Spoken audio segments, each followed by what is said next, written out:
Welcome everyone to 7 Minutes or Less, talking about the shows you love and want to get into. Today we are going to be talking about Doctor Who Series 12.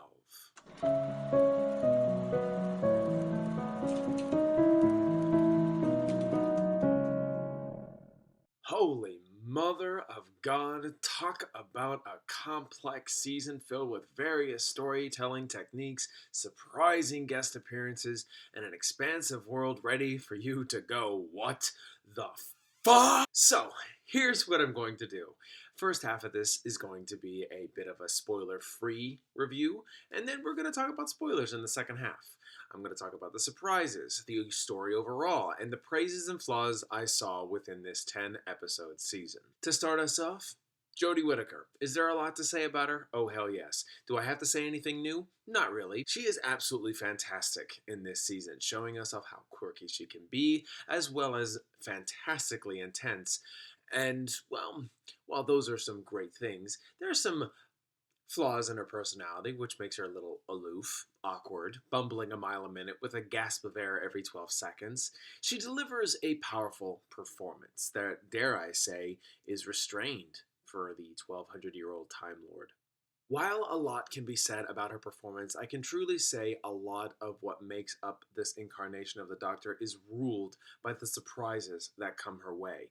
Reprisals of old characters, new ones that question what you are seeing, and ones that knew the Doctor a very long time, but ready to uncover secrets that have been hidden for a very long time. This season imposes questions. A whole lot of them. For a while, not a lot of them are answered, and even then, by the end, not all of them can be, I guess. Or they're just not. We have surprise characters come back, two of which I'm sure are spoiled by now, so being vague about it is pointless. But if you so happen to be one of the lucky ones that have not found out, I commend you. I'm really happy that you never got a chance to find out and you've been living under a rock. What's your lifestyle like? There are 4 complete standalone episodes that I feel are probably the best part of Doctor Who. When you need a break from the ever-expanding world of what you thought you knew about Doctor Who, you have these smaller episodes to tell you a single standalone story.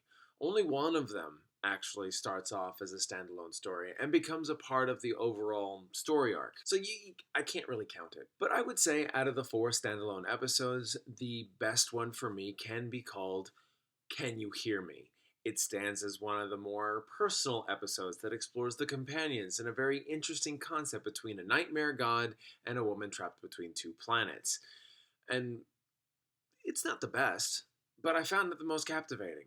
But with that said, I would like to know what your favorite episode is. If you don't have one of this season, if you have not seen it or just didn't like it, let me know of the previous seasons. I'd love to know. We're going to start jumping into spoilers. This is the second half, and you've been warned. So, by now, you know that Captain Jack Harkness is back. And it's a glorified cameo appearance at that. Jack being back was incredible, and I wished like hell Jack was in the finale. But, alas, he wasn't. The love I have for this character is just as strong as all the other fans out there, but this pains me. Pains me to say this. You ready? His appearance was almost pointless. Sure, he's back. Sure, he warned the companions about the lone Cyberman. Sure, he never lost his touch. And how he knew about the lone Cyberman, I'll never know. But it was just exciting to see him back.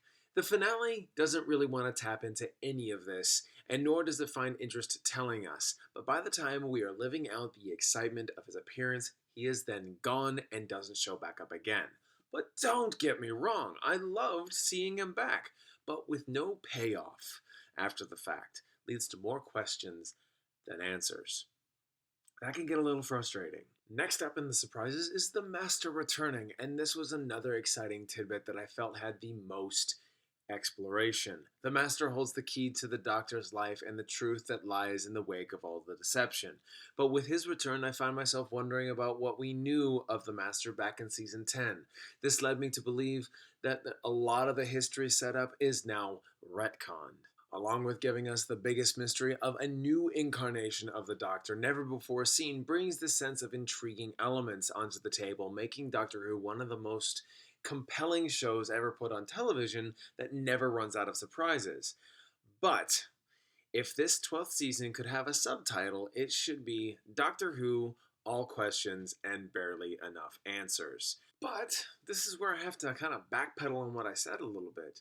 These aren't frustrating questions as long as they are answered to which I feel that they could be in the next season. But this was a hefty season to start, and I'm only curious to know where they will go next. I am aware, pretty much, I didn't cover everything in this review, but based off of everything, I feel you get the point that I had more questions than answers, and the lingering feeling that I have to wait another year might be answered just kind of frustrates me a little bit further. Regardless, between the new incarnations of the Doctor, Jack Harkness back, and the Master returning once again, I just find myself absolutely glued to the screen every Sunday, and I'm going to give Doctor Who Series 12 a B+. It's a stronger season, but it could do with a little more explanation as it explored new land and old characters. Alright, so Doctor Who Series 12, have you seen it? Let me know in the comments. Be kind, be reasonable, and let's talk. Thank you all so much for watching. If you like this, you know what to do. Like, comment, share, and above all else, subscribe. And if you're feeling generous, that notification bell will let you know when I post my next review. With all that said, I hope you have an all fantastic and wonderful day. Until next time.